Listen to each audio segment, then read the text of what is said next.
Hi everyone, welcome to Casual Watch Talk Sunday Social, and I think we're going to have a very lively show for us today, so make sure you stick around till the end. I'm joined by my panel. I'm joined by Todd from TikTok Talk on Instagram. Hello, joined by Seiko Todd. I'm joined by Dave from Scottish Watches and Floatlight on Instagram, and I'm joined by Pete McConville from Pete McConville YouTube channel.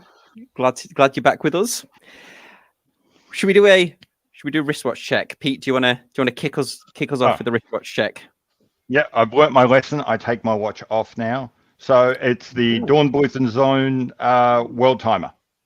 So it's prettier from the back. Lovely. What's the diameter? 42.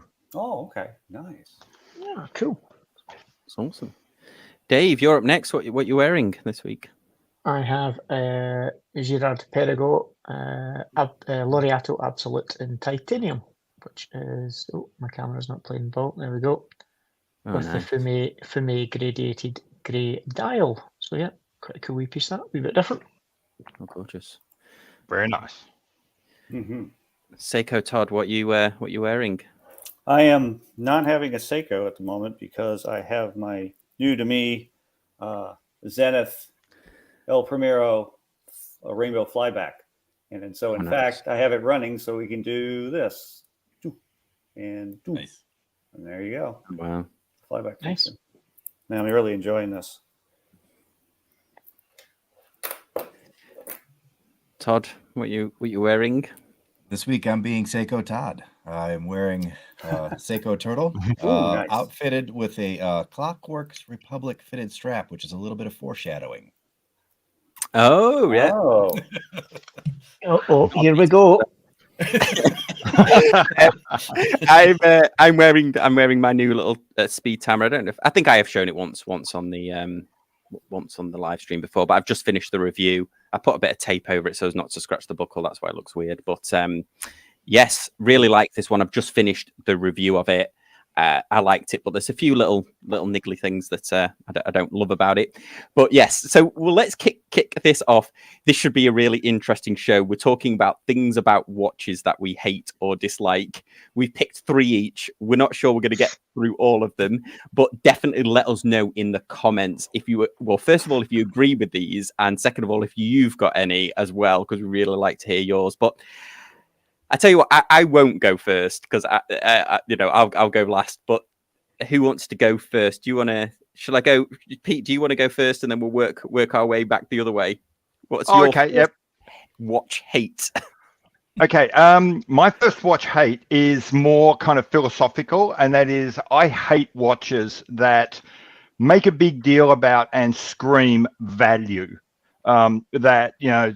That in their marketing copy and in all of their discussions and in when they put it out, they talk about great value for money, fantastic specs for the price.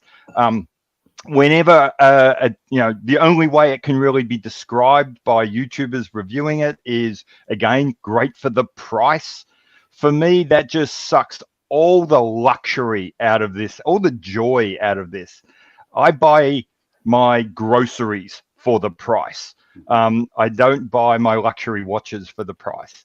And it's just, I've come to conclude it's that focus that gets between me and Christopher Ward, for example. I love his watches, but like take that Bel Canto. He couldn't help but put a reference to the price of other watches like on the website.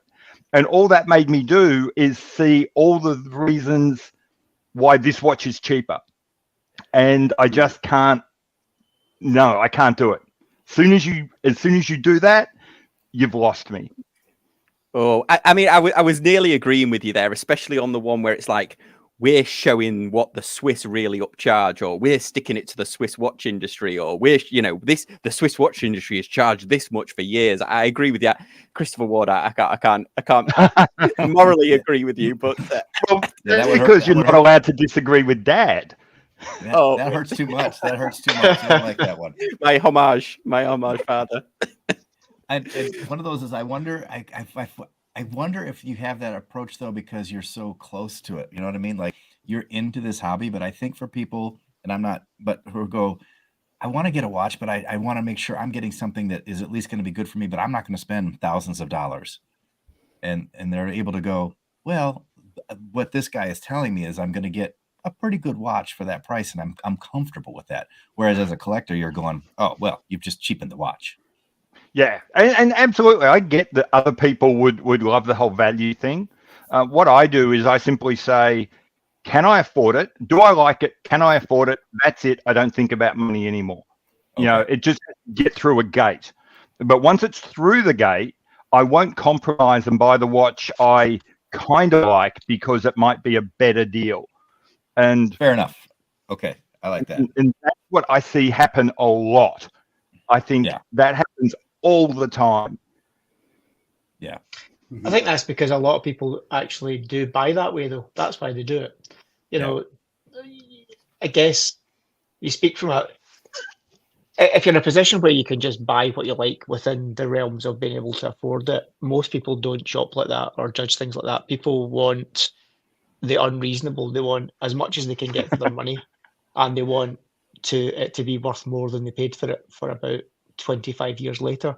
And you know, those things aren't realistic, but that's how people do buy things, sadly. So the companies are just going to play to that. That's the Invicta business model. Yeah. Yeah. Oh, look, I totally get that. You know, there's probably a huge number of people at the moment right now saying, you don't understand, Pete. It doesn't work that way. But, you know, that's just a deal breaker for me. I agree. I agree with you to a certain extent, to be honest. It depends how they pitch it. Yeah. You know, if they pitch it as in, get this because it's cheaper than this, then it puts me off as well, to be honest with you, because my first instinct is, okay, so why is it cheaper? And then I start, as you said, you start looking and going, okay, it's cheaper because A, B, C, D, E, as against, you know, I would say things like Grand Seiko, for example, offers a significantly better value proposition than Rolex. Like for like, money for money, you get a significantly better product, technically, finishing wise, yada, yada, yada, like for like. They don't say that, but they do in a way. And I was going to say that I think that to defend Christopher Ward on the Bel Canto, I think part of the argument or what he puts that forth for is, in my mind, we've utilized new technologies and new processes to make something that was out of the realm. We've brought it into the realm of the possible. I don't know that he was trying to say, you know, we've made a $50,000 watch. They're just saying we were able to accomplish something that has never been done before, is how I read it. You know, I could be just glossy and rosy glasses. I think that's true as well. Another company I think that have done it really well is Orage, because, you know, they're putting out watches. They've got a tourbillon, an in-house tourbillon out, and like when I say in-house, I do mean a proper in-house tourbillon. You know, considerably under 10,000 UK, US, whatever you want to call it, and their kind of prop line is. They don't use it in writing, but essentially it is affordable luxury. It's luxury doesn't need to equal expensive. And they're saying you can engineer and you can produce very good quality, very accurate, very good aesthetic product that doesn't need to necessarily just be expensive to make it luxury. And I think they've got they're probably pitching it better than some others are, but they're not mass market. Whereas Christopher Ward they sell volume, whereas, you know, Orage are not a volume brand. Yeah, and I was going to say, I'm probably coming across as an enormous snob here. It's not that I'm saying that you have to buy expensive watches. What I'm saying is, if you think your watch is great, tell me your watch is great, and I'll buy a great watch. But as soon as you say, and so, you know, the last couple watches I bought were quite pricey, but, you know, I've got, you know, $800 Alpinas. I got a couple of $100 Seikos, which I love, but Seiko never sort of talks about how their watches are cheap. They just are what they are. You buy them or you don't. But anyway, that's it. That's mine. Well, Dave, do you want to? What's one of yours? What's your first one? This is where I have to put on my non-sweary Scottish filter. Trying to put this eloquently. Any brand, and I mean any brand, that decide that it's a good idea to cut a hole in a perfectly good dial for the sake of showing the open heart, goddamn whatever that is, that to show a tourbillon, to show some unnecessary showing of something, even to the extent of skeletonizing as not real skeleton. Yeah, This is the double sin here. You're just like, what? I mean, seriously, like, and then, if you're going to skeletonize something, design it as a skeletonized watch architecturally from the beginning. Like, let me think, who like the Zenith Pi? Or is that too much? That's probably on the cusp of getting it right, but maybe like the Nebula from Arnold and Son, which is a skeletonized movement that's designed that way from the ground up. That I'm not my biggest aesthetic fan of it, but I can get that. But especially just cutting a round hole in it, like some of the Seiko pressages, let's just cut a hole in it to show off the balance, and you're like, why? Just why? That there I could get on board with, but I can't get on board with holes and dials. And the whole tourbillon one, someone mentioned, snobbery. I mean, that is the ultimate in snobbery. It's like, I've just bought a very expensive watch that doesn't actually probably need to be as expensive as it is, but I'm going to cut a hole in the dial to make sure every goddamn person that sees it knows I'm expensive. Nah, not for me, sorry. It's ruined, like let me think. What was the watch that they cut a hole in that just did my head in? It'll come back to me, one of them. But there was one recently where they've done it with the Zenith El Primero, haven't they, a few times? Yeah. Well, like just putting a clear thing on the old bowl of Accutron. This is a no-go. This is not skeletonized. This is just showing the movement. That I guess is different because there's fundamentally no dial, is there? They've just taken the dial off. It's like, they just took it off. That it's not my thing, but I can see why they've done that because they're trying to show off what's behind it. But it's this whole have a nice dial and cut a little round hole in it just for the sake of it. I'm with you. No, just no. I'm gonna be the defender again of the hate now. Again, I was gonna say, I think early on in most people's watch journey, I think why the hole is there is because we get fascinated by the fact that there is a mechanical movement, and that's kind of neat to show. But after a while, you're absolutely right. I wanted those, and now I'm like, they are ugly. I don't like to look at them. Yeah, but I think there's like an early on appeal. Yeah, I think it's probably no surprise that those kind of open hearts and skeletonized watches are super popular with fossil watches, with entry-level Frederic Constant, with a lot of entry-level Seikos. You're exactly right, Rick. Once you've been around for a while, they become a bit passé and maybe even go completely like anti float light. But I think they do have an appeal for the newcomer. It's a little bit like the idea of display case backs on undecorated movements. Once you've been around for a while, you get really sort of snobby about that. But I remember the first time I bought my first mechanical watch and just being able to flip it over and see this horrible Seiko 7S26 movement actually working. It was actually kind of fun. Yeah. I don't have that watch anymore because I couldn't bring myself to look at it, but it was fun to have it back. I mean, to me, it's the equivalent of randomly removing pothole, like manhole covers in the pavement and just seeing what happens. It's like, it might look attractive, but it's never going to end well. Yeah, I think Zenith went this El Primero that I think that it doesn't need the open heart. I mean, it does. You could see some of the mechanics, but that's the one that I immediately thought of, and some of the dressage ones as well that have the open hearts. But if you look at the Defy to a little bit what we were talking about, I think it's close. I mean, it's not my style either, but I can see why somebody would really like the Zenith Defy. It's like the car guy version of cutting a hole in the hood so you can show off the big engine sticking out of the hood.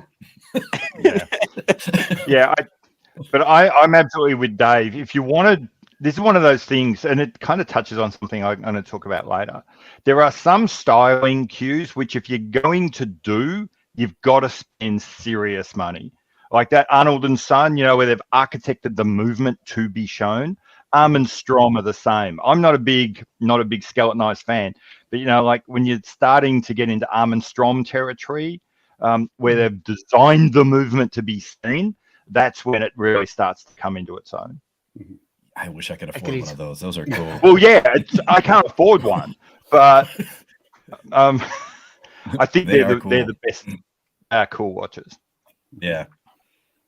Yeah, they do some great skeletonized dials. Well, you're actually getting a lot of people are agreeing with you in the comments, Dave. They are definitely they're with You win, you. Dave. Mark's opening up my other can of worms, but I'll hold fire on that one. Yeah.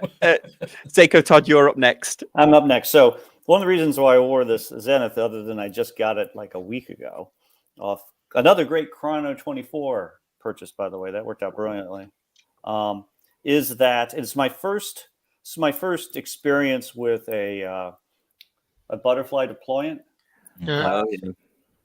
like this, which is actually more comfortable and more useful than I thought. But here's the deal. If you look right there, so that's the amount of adjustment you have in this bracelet. And so I was able to actually, let me see here.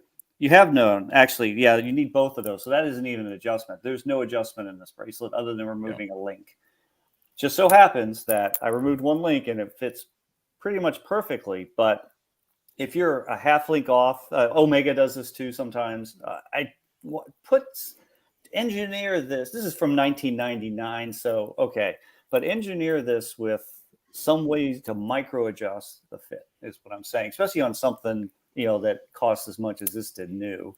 Let's do that, Yeah, no, I agree. There's only 2 positions on this Seiko, which annoys me. I mean, I like a diver's extension on a clasp. Yeah, Rolex does a great job with it for sure.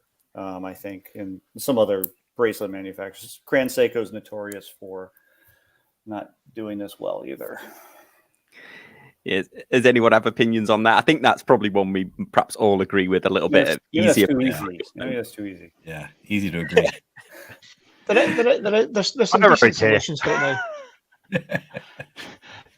Bracelets are just accessories. I don't care about them.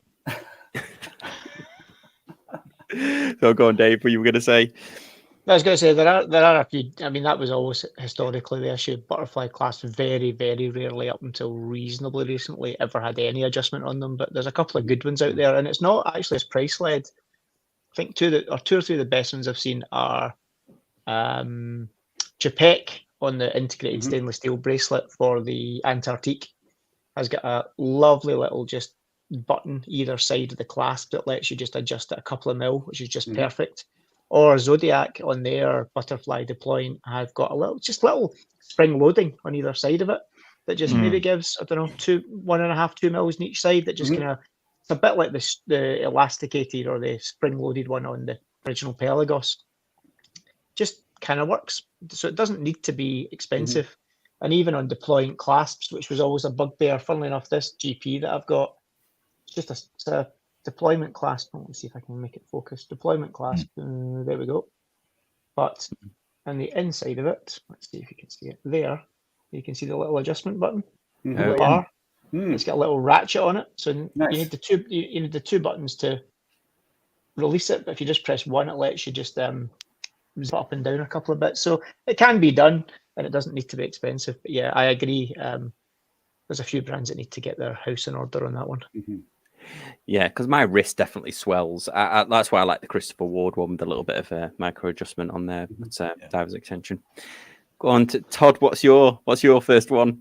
Well, the first one is the one that just annoys me, and I will say I'll give a pass to small upcoming watch companies, but at companies like Seiko, who don't seem to put any effort into the bracelet. They will make an excellent watch, a fantastic watch head. And when I ordered, I know sometimes I've ordered a new strap once I've ordered the watch, knowing that when I get it, it's going to be garbage and I have to put a proper bracelet on. And this one in particular, then they got all cute and they had thick spring bars in it. So it took me a while to find something that really worked with it.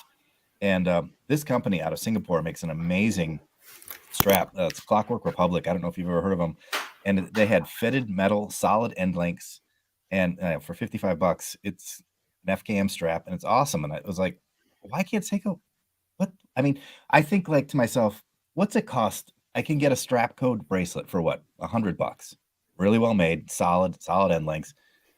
Their cost can't be more than 50. I'm being generous to make that bracelet.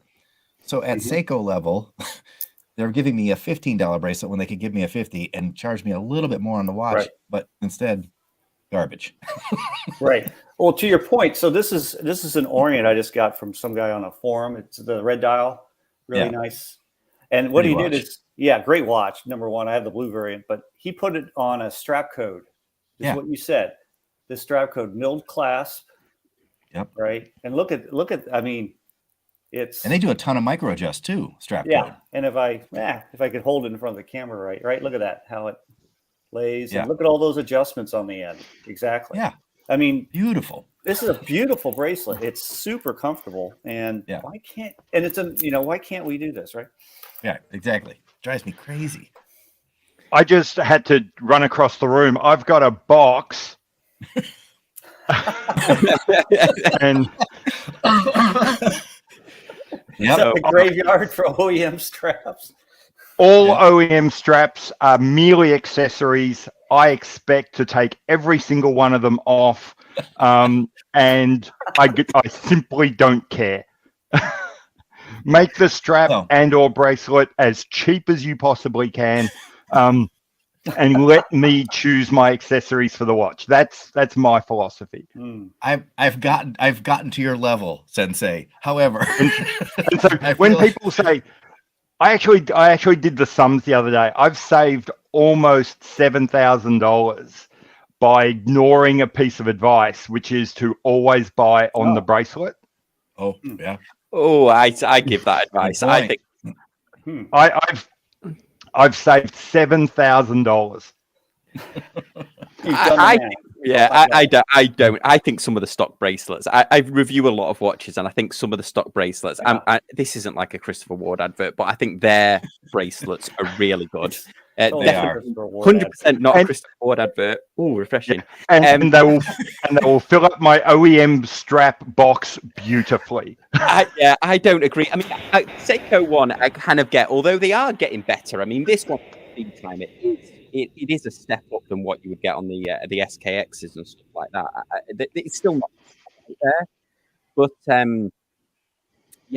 it's interesting, is it? Because Rolex for a long time didn't come on that nice bracelets, did they? If you see some of the vintage Rolexes, they're folded metal and stuff like that. So, but I don't know. I always give the advice to buy it on the bracelet because I made that. Well, actually, I might give away one of my points here. But I made a mistake with the Tudor not getting on the bracelet, and it was brutally expensive in comparison to the value of the watch to get it afterwards. But does anybody else have a strong opinion on this? Dave, do you always buy your watches on bracelets if you can? Or I guess it depends. It depends on the brand's policy in terms of how they price the alternates sometimes. So some brands like Zinn, for example, I find, I'll buy it on whatever I want because you can get the bracelet for a reasonable price if you really want them.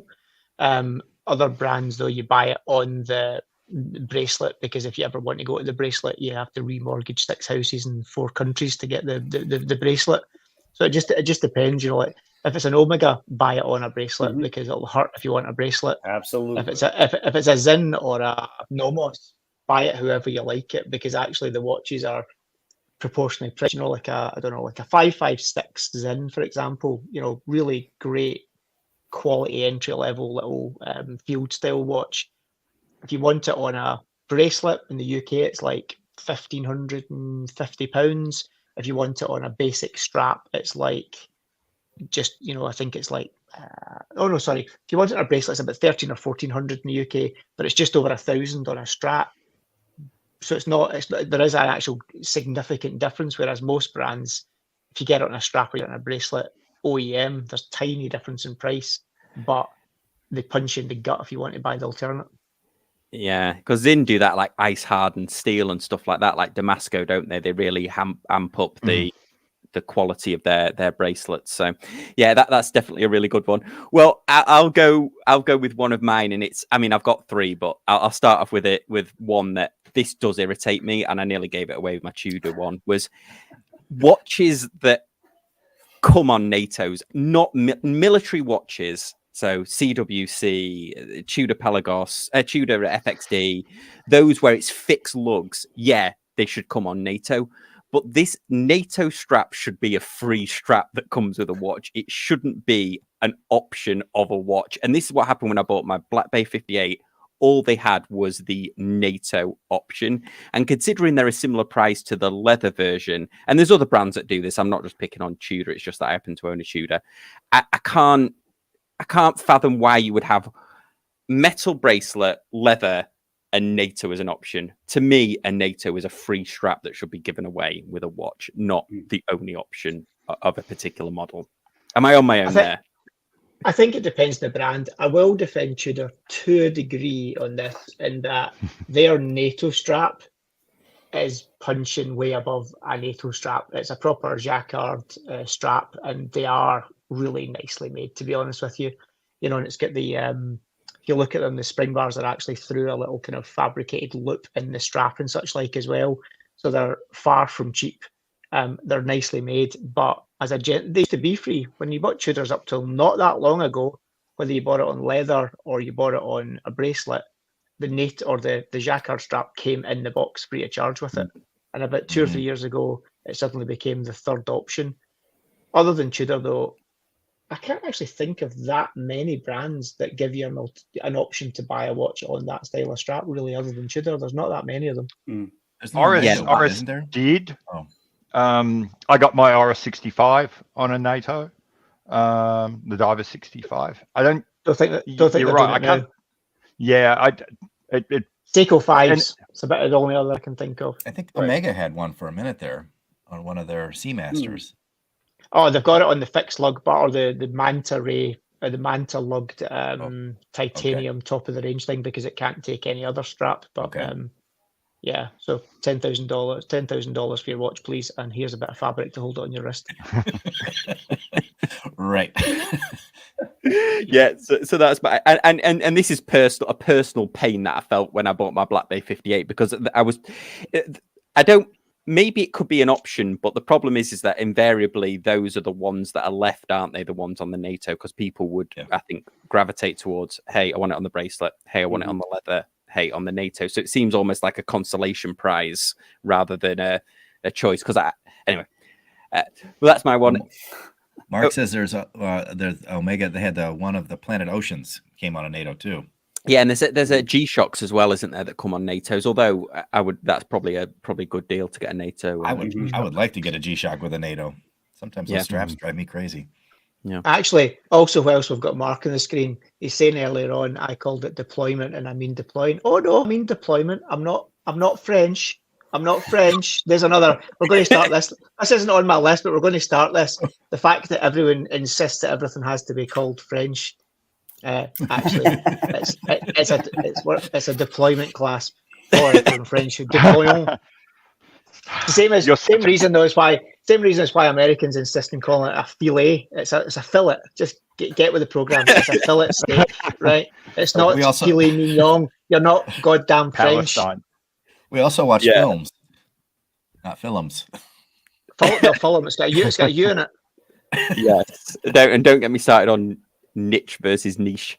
Anyway, or advertisement. What is an advertisement? It's an advertisement with the program. And also helps you learn how to spell colour. Where are we at with aluminum? That's a drastic misspelling as well. Yeah. Okay, well, Pete, on that bombshell, what's your next on your list? My next one is any kind of stamped or kind of faux guilloche, 3D printing or stamping. It really comes down to it's a little bit too obviously we're trying, and it's like my skeletonized idea that I was talking about before. It's kind of like trying to emulate something which is absolutely stunningly gorgeous and really desirable, but in a way that will never measure up. And if you look close enough, is painfully obvious, not the real thing. And so whenever I see, and micro brands are doing this a lot too, but it's not just them. Whenever you see those kind of, as I say, stamped or 3D printed textured dials, I'm out. I can't do it. It's like, find another finish, but just don't use that one. Do you mean if it's stamped to emulate guilloche or just stamped in general? Okay. Generally stamped to emulate guilloche, but I'll be honest, I'm starting to get a bit funny about even Grand Seiko and their really heavily textured dials. When you begin, they are beautiful, but then when you see the two watches next to each other and you realize it's actually the same finish, it's actually, they've stamped this and then finished it some way. I just don't feel.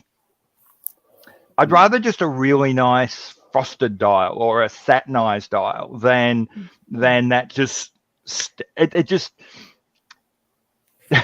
there's a television show in Australia where there was a guy who has gone in and just bought what is largely an undrinkable coffee. It's a $1 coffee from a convenience store, and he goes to taste it, and he turns to the camera and says, "You know what that tastes like? It tastes like savings."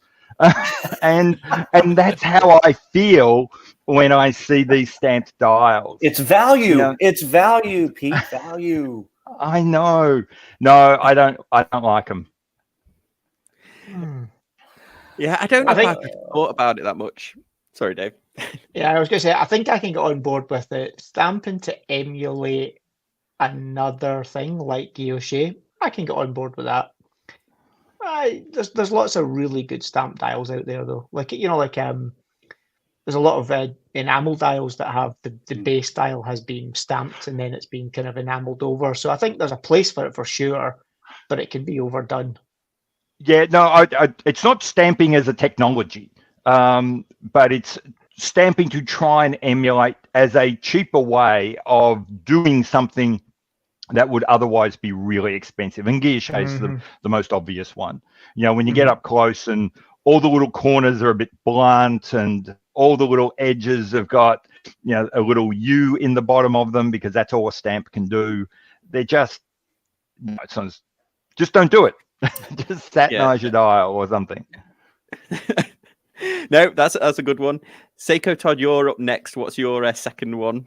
Okay, so my second one is something that's bugged me for a long time, and Bill Sanders at Watch Art Sci goes on about this too. He and I are of the same belief here, and that's watch companies that use movements that they've done something to, they've modified or they've put guilloche on it, or they've decorated in some way, and then call it something according to like a model number that represents something that they like, some of their own ID, but don't say what its base is. And so it masquerades a little bit as an in-house movement when really it isn't at all. And there's nothing wrong with using ETAs or whatever you're going to use, but be forward with this. And the example, one of the things that torques me with IWC is they're really bad about this. And so I'm looking here, and so their caliber 30110 is a modified Sellita SW300.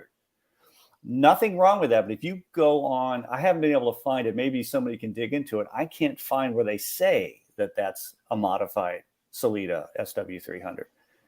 Just be upfront with it. Just don't kind of play this game. Because if you go online, you can see like they do make their own movements. Obviously, they make some gorgeous movements and they're really high-end stuff. But you see that, but I don't see where they're being forthcoming about using, what would be, say, some of the major bases for their movements. And it's, you're charging $5,000-$6,000 or whatever for this watch tell me what's in it. You know, don't hide it and try to masquerade it a little bit as, oh, this is our IWC, blah, blah, blah, blah, blah. That's my issue. Yeah, I get where you're coming from. I know Braymont back in the day got in a bit of trouble, didn't they, calling something in-house? But even Swatch, who own ETA, do this cheekiness with Hamilton, don't they? They Hamilton have their own calibers, but they're ETAs. So, but I think they do need to be a bit more open. But what does everyone else think? I'll give someone else a chance. I think it's. Go ahead, Dave. Okay, well, I was going to say this was partly one of mine as well, so I'll just jump on with him. Right, please. Because with Tudor in particular, which I'm a huge fan of and have a number of them, they really just tell me, like you said, and that there's been this mystery even of, is it ETA or Solita? They won't even say, and it's just their T601 caliber. And I want to know, like you said, what have they done with it? I know it's highly modified. It seems to be extremely accurate compared to many of the other watches in my collection. And I know that there is, so did you guys fix the reverser issue? If it is a Solita, am I going to have to worry about that stupid thing that's going on? Did you put a silicon hairspring in it, or is it still something I have to worry about? Is it good for magnetism? Just tell me what you did. But their website is notoriously, there's just, this is the movement, T601. That's it. That's all I get. And tell me something. Right, just be forthcoming. Yeah. That's touching on a much bigger issue, which is an almost utter lack of transparency in predominantly the Swiss watch industry. A lot less so in Japan, and even they're pretty open in Germany as well. But you're beginning to see some brands get pretty open about things where they should do. You know, I think, for example, Chapek, for example, now, even if you go on the Chapek website, you know, they do a lot of in-house movements, but they know that they don't physically make every part, design it, but they get them made for them. And they actually now list all of their, industrial partners, and it'll be Don's Cadran that they get their dials done by, and they list them all. And that's beginning to force the issue with the big conglomerates. But the big conglomerates work on secrecy the same way as you go and buy a t-shirt that says, I don't know, Balenciaga on it, and it'll just be a shit t-shirt that you can buy at Gap probably with Balenciaga stamped on it, give or take. But they're never going to tell you where it is, because the kind of smoke and illusion disappears at that point. But watch brands, I think you'll see more and more of them begin to get more open. Of all brands, I went to an Omega event not that long ago, and they were as open as I've ever seen them about on a couple of issues, especially about manufacturing partners, which you would never have got out of them a year ago. Yeah, yeah. I've got to admit, I couldn't care less generally. It's and Dave really touched on a point here. You know, why pick the movement? Where's the case made? Where's the crystal made? Where are the hands made? Where is the crown made? There's nothing special about the movement. It's just a watch part. So if you care about where the movement's coming from, why aren't you caring about where the case is coming from? Here's a really important one. You know, one that really would drive me nuts is when they outsource the design of the watch. That's infinitely worse than outsourcing the movement. Become a micro brand. No one cares where the designs come from. I suppose second point. I was going to say, Pete, I agree with you on that massively, because I think also us watch fans, get hung up sometimes way too much on the nuances of those things. Look at cars, for example. You know, if you pull any modern car apart, there's almost nothing on it actually made by the brand. They assemble parts for sure. They might stamp panels, but none of the screws, none of the engine parts, none of the electronics, or any of these parts. They might design them, but they'll outsource them to whoever is specialist in making those parts, whether it's Marelli or Bosch or whoever the hell it is.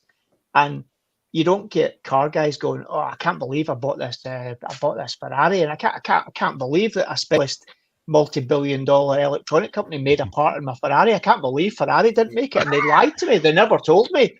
You know, it just doesn't happen. I'd probably I'll go tell you the why other it way. matters. If you bought a Ferrari and it had Ferrari designed electronics, you are in deep, deep trouble. Yeah, exactly. I'll tell you why. The one reason it matters to me is, unlike the case or unlike the other parts, if I have to get it serviced, I would prefer to go to my local watchmaker, and I want to know that he can work on it. That's why I like a Sellita and an ATA movement. Actually, is that I'm comfortable knowing my local guy can work on it. I don't have to worry about shipping it to Switzerland because they're the only ones who can touch it. So I just want to know what's there so that he can do it. Okay, I'll do a little experiment just for a second. Yeah. I'll give you a watch with, I'm going to get the first number wrong. Okay, 25 joules and a 42-hour power reserve. What's the movement? Well, that sounds like a Rolex. Is it the I can't ETA believe people. It's going to say it's our Sellita. Yeah, exactly. Yeah. You know that. Yeah. If you care about movements, if you care about movements, you will within a second of looking at a website, you will know where that movement has come from. Well, and if you don't know that, you don't care about movements. So why would you care where they told you where the movement came from?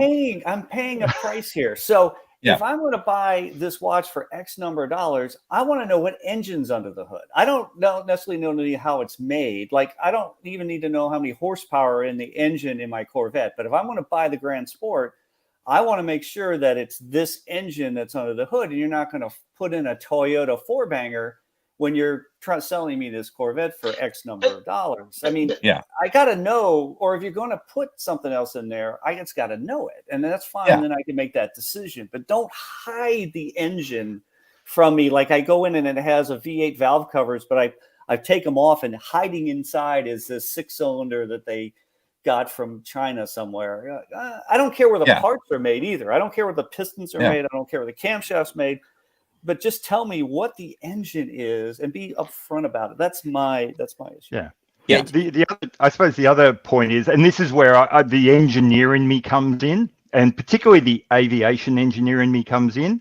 What you're asking people to do is lie, because once they've taken an ETA and they've modified it, it's no longer an ETA.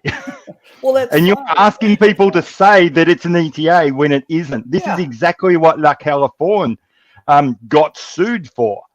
It would be not inconceivable that Sellita or ETA could sue a company that modified. Let's just say a company like Breitling did. I'm just picking them at random because they use ETAs and Sellitas. They use ETAs, let's just say, actually, most of the new ones are Sellitas.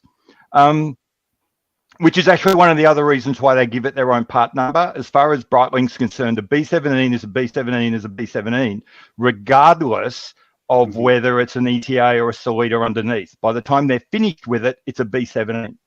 And so, which is another engineering side. Right.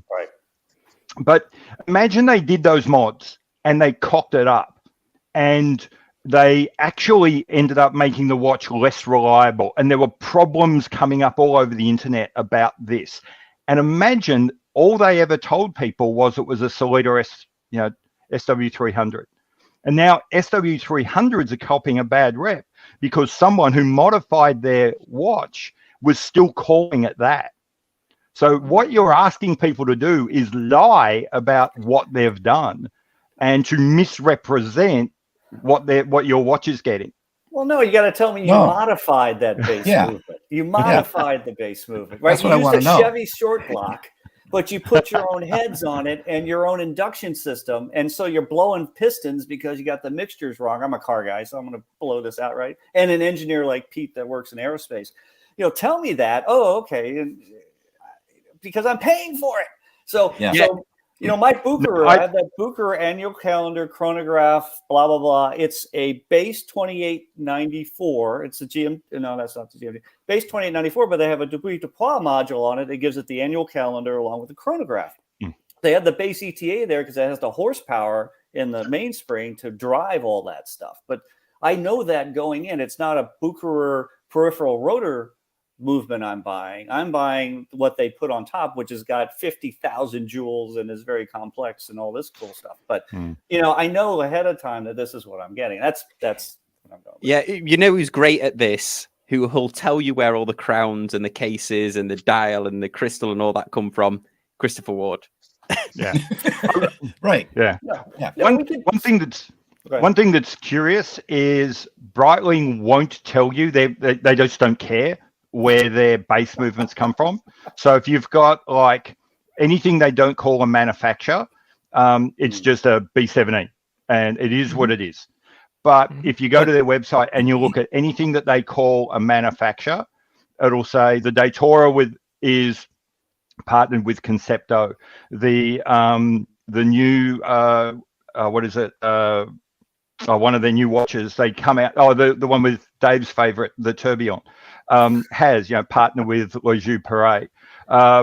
They clearly tell you whenever they claim something's a manufacturer, so special, so likely to be bought by people who care about movements, they actually go out of their way to tell you who their partner was. Okay. Yeah. We should all buy Seiko, Orient, and maybe Rolex, and then we don't have to worry about it. Yeah. Curiously, well, you say that. You say that. But you know that large company out of Switzerland that make 1 million watches or so, that they make everything themselves and it's all in house. Nah, it's not all in house. Well, but it is. But I mean, worse than that, in as much as they bought the companies that make most of the parts. So you can argue it is in house, but they have in house right here, $200. They have backups of. Yeah, true. They even make their own oils, and they grow. They make their own mainsprings and the quartz crystals. They grow their own quartz crystals. That's Raketa in Russia. They make their own everything. They make it. Even the metal for the mainsprings. Nobody would sell them anything, right? But they've been doing that since day dot as well. So there's plenty of them out there. Yeah, absolutely. Should we take a few? We've got Mark saying this is the most animated panel has been for ages. Will someone say Roman numerals are evil and should be banned? They aren't evil at all, and I'm sure that my grandmother enjoys her watches with them because they're the only people that should have Roman numerals. My grandparents. Yeah. Oh, that hurts. I love a Roman numeral watch. Well, yeah. I'm not such a fan. No. Well, I'll go in with my next one, and this is when I think of something that I really hate. This is really what I dislike, and this is. You've heard me bang on about it enough. This is the Seiko VK64 Mecha Quartz. And the reason that I dislike it has the single most useless complication that has ever been on a watch. And that is a separate 24-hour dial for the time. To me, it sacrifices no running seconds. So the watch looks completely dead until you wait for the minute hand to move ever so slightly. On a chronograph, that is egregious not to have a running seconds in my mind. And what is the point of the 24-hour dial? It's like having a GMT where the GMT hand is locked to the same time as the three hands on the watch. Like it's AM, PM. Yeah, you could be an AMP. I mean, unless you're in a submarine, maybe you're in a North Pole or South Pole where it's daylight for a lot of the time and you struggle to know which is the morning and which is the evening. I just cannot understand why.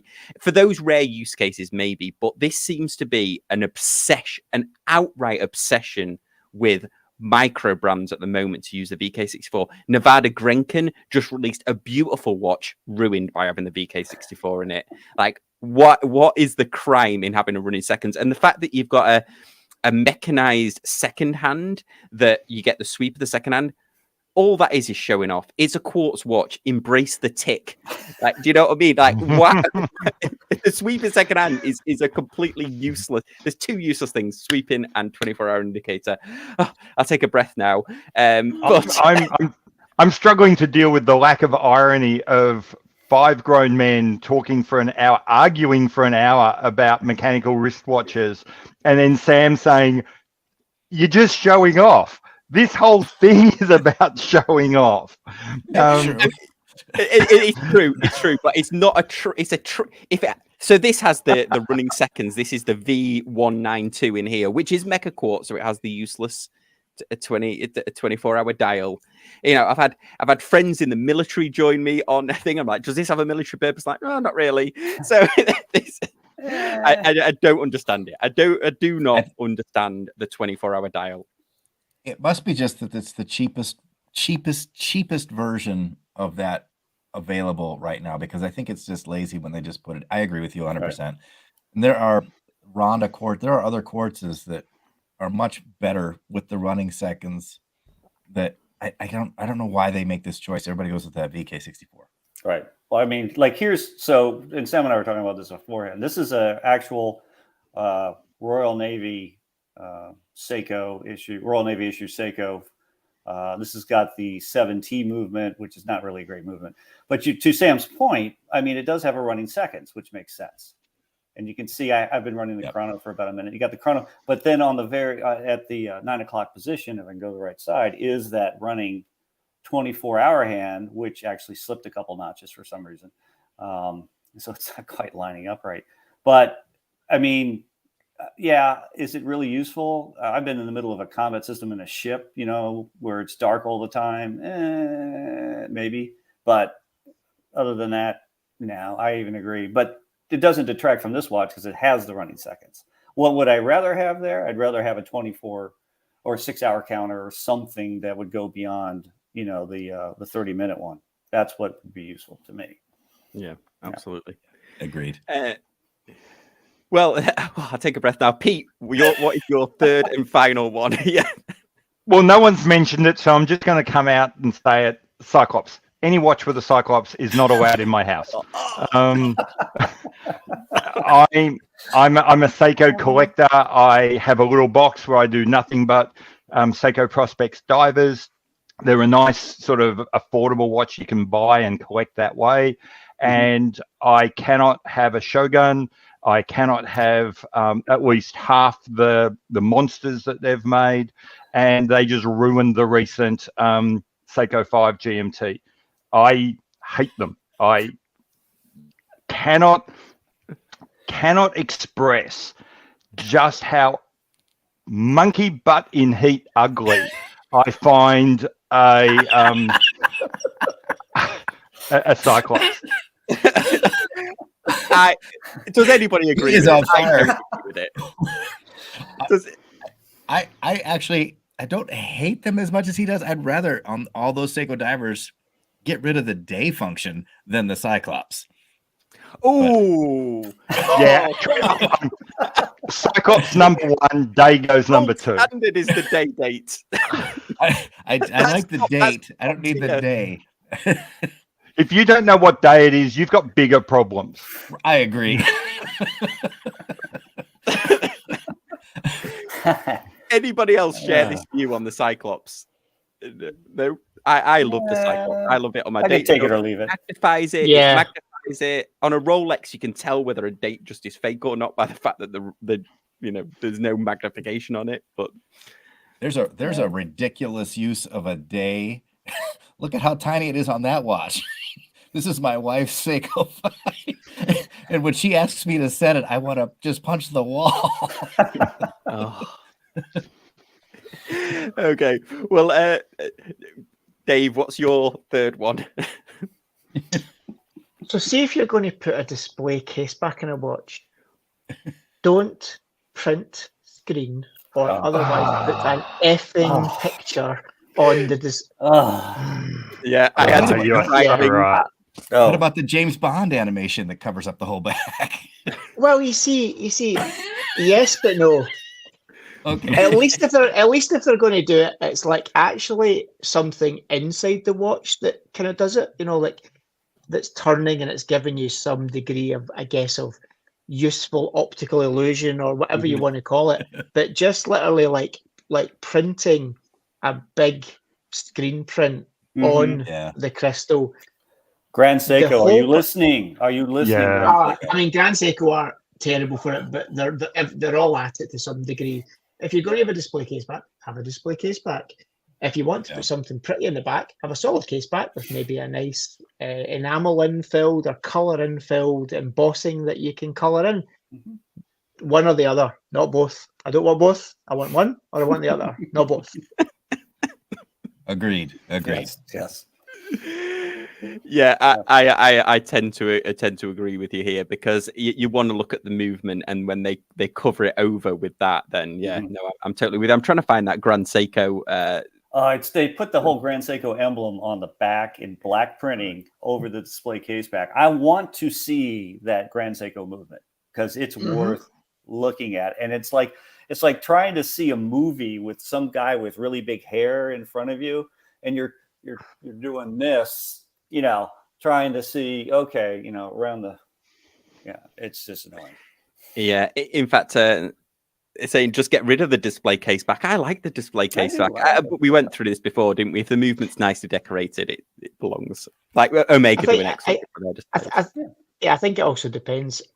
More and more for me on an automatic watch where you've got a big solid rotor, it kind of defeats the purpose broadly.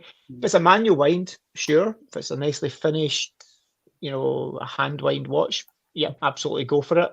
If you want to go to the effort of skeletonizing the rotor out so that you can kind of see past it, go for it. Otherwise, don't. Just don't. Well, I think we're all in agreement on that one. Seiko Todd, what's your third and final one? Third and final one is I sent you a link in the private chat for Boss Talk, just as an illustration of the problem. Okay, let me pull this one up. I promise it's good. Right there. So zoom in on that, if you can. Look at the second hand. Okay. If it'll go. I don't know. It's when they're short of the seconds track. This has got, this kind of crosses the edges of the numbers, but it doesn't go all the way to the seconds track. That drives me crazy. I mean, if you're going to put a seconds track on it, make it go all the way. You need to pay more. That's the trick. Yeah, I don't like the minute. I like a minute hand to go to the outer minute track as well. I've been put off watches that this one does do it. I think it should go all the way to the minute track, and then the second hands needs to go all the way to the second track. I'm in complete agreement with you there. Does anybody disagree? No, I broadly agree. I probably don't go so far as to say it's a bugbear that would stop me from buying watches, but I must admit, and I'd go further and say I like the hour to brush the things as well, and that's one of the reasons why I kind of struggle a bit with. I think the Submariner. I always find it looks like it's got little Tyrannosaurus Rex hour hand. It's like it's reaching, but it can't quite make it to the marker. Yeah.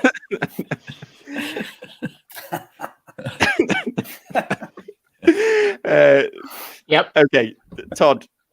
TikTok, right. Todd. Go on. I'm going to just go out there with, I do not care about brand ambassadors. I am an unabashed Tudor fan. I did not buy Tudors because David Beckham pretends to wear a Tudor. Anytime he's been photographed not in a Tudor ad, he's wearing a Rolex or something else. So I don't care. Don't stop with the brand ambassadors. Yeah, I mean, I've always had a bee in my bonnet about tags. They've stopped using it now because I think the CEO probably doesn't know who Steve McQueen is. But for a long time, they were using Steve McQueen's image on the Monaco for like 30 years after he passed away. It was like he wore it in one film. He wore a Rolex and a hand heart. Like, imagine if you just wore a watch once and then suddenly you're the entire marketing campaign of a watch company for the next 30 years. There's because Tudor had Lady Gaga, didn't they? And then Beckham, and I forget who there was a third one, wasn't there? Well, they've got a rugby team, I think. The All Blacks. The All Blacks, yeah. Mighty All Blacks. They've got like a magician that I've never heard of. I guess he performs in Vegas or something. Or like Chris Angel, is it?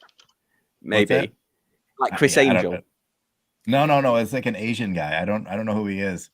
Oh, right. Because Lady Gaga dropped off as well, and she's on the Dom Perignon now. So I wonder whether there's I would be interesting that conversation. But it's a waste of time.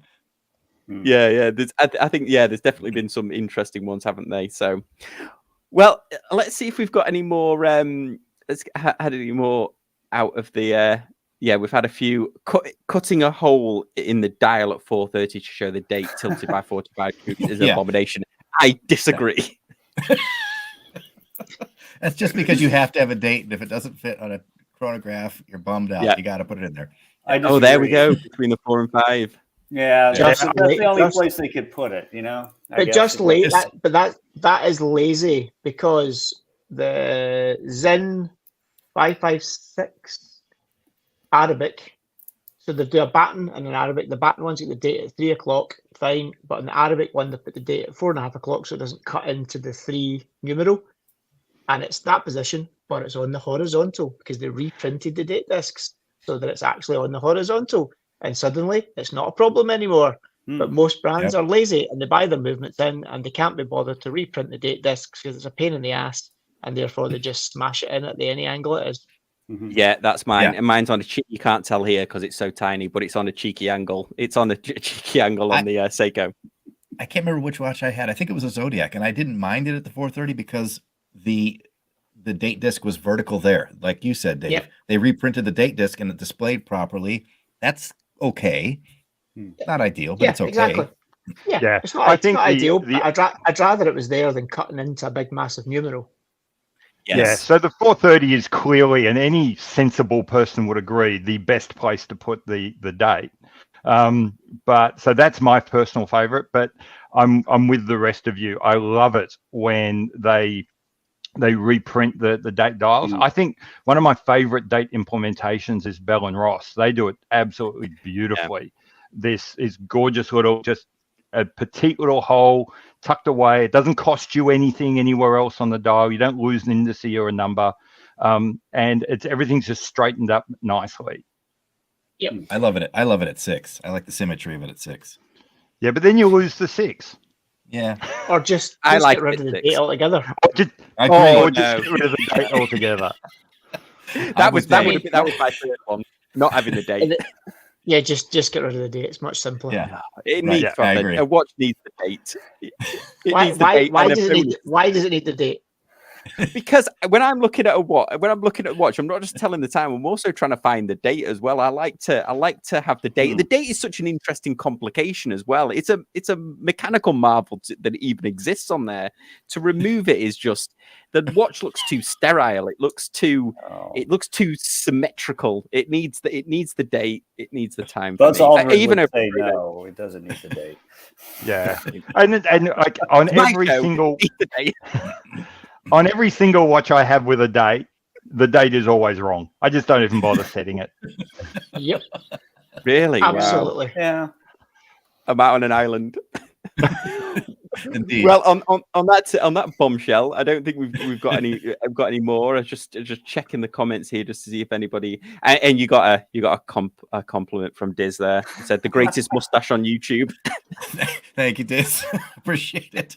Yeah, he does. There was a little call out for Dave on the 65 C65 Highlander though. Apparently there was printing on the case back. That's called the Saltire, the greatest flag in humanity. So do not start. End the story. There you go. There's one loophole in this whole thing. If it has that flag, then it's okay. The loophole is I am always wrong until I'm right. That's right. Yeah, absolutely. Well, everyone, thank you so much. A big thank you to the panel. Thank you, everyone, for being really active in the comments. Very, very much appreciated. And we'll all see you next time for Casual Watch Talk Live. Thanks for watching. Bye, everyone. Bye. Cheers. Cheers. See you.